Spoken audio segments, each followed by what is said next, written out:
The United States is a country of immigrants. Since before its founding, people have been coming from around the world, bringing different cultures with them. Throughout different periods of time, there have been fluctuations of immigrants arriving from different places for different reasons. Some of these reasons include disease, famine, persecution, and war. Immigrants in the country throughout time have not only brought their cultures, but have contributed to the United States through work and consumerism. At one point, immigrants were welcomed and even invited into the country. However, as the number of immigrants coming to the United States rose, so did the country's population, and with this, the United States immigration laws have become more strict. With the introduction of the quota system, or the Emergency Quota Act in 1921, the amount of people let into the country was restricted annually based on the number of people from a country already living in the United States. With 1924 came Border Patrol, which has grown immensely since its inception, now with over 21,000 Border Patrol agents in 2012.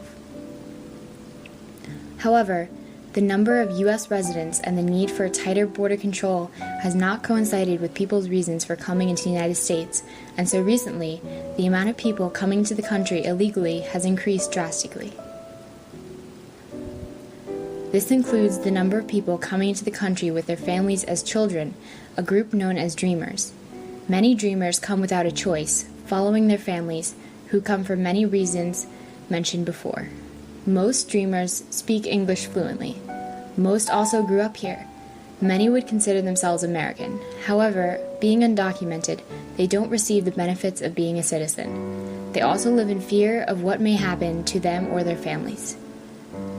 Current immigration laws have not accounted for dreamers in a systematic, consistent, or fair way. People caught up in this situation are in instability and a constant state of fear of deportation for themselves and their families. One person who has lived through this fear is Diane Guerrero, an actress on the show Orange is the New Black, who, although an American citizen, had her parents and brother taken away from her at a young age. I came home from school to an empty house. Lights were on and dinner had been started, but my family wasn't there. Neighbors broke the news that my parents had been taken away by immigration officers, and just like that, my stable family life was over. Not a single person at any level of government took any note of me. No one checked to see if I had a place to live or food to eat, and at 14, I found myself basically on my own. While awaiting deportation proceedings, my parents remained at a detention near Boston, so I could visit them.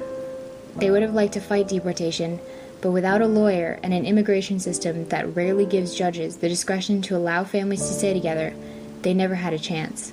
Finally, they agreed for me to continue my education at Boston Arts Academy, a performing arts high school, and the parents of friends graciously took me in.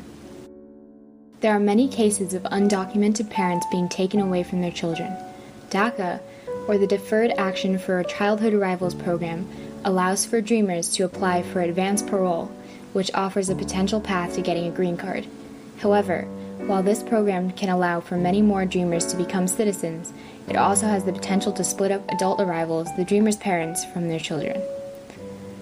Furthermore, while the Deferred Action program allows for more dreamers to stay in the country, some people in the government are fighting against it. Over 24 border states, such as Texas, are suing or have sued to stop the policy.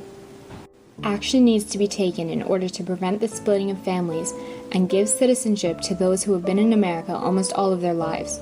Not only will this keep people together, but it will reduce the number of undocumented immigrants, which will then reduce the amount of people being paid below minimum wage, increasing their amount of disposable income and contributing to the economy.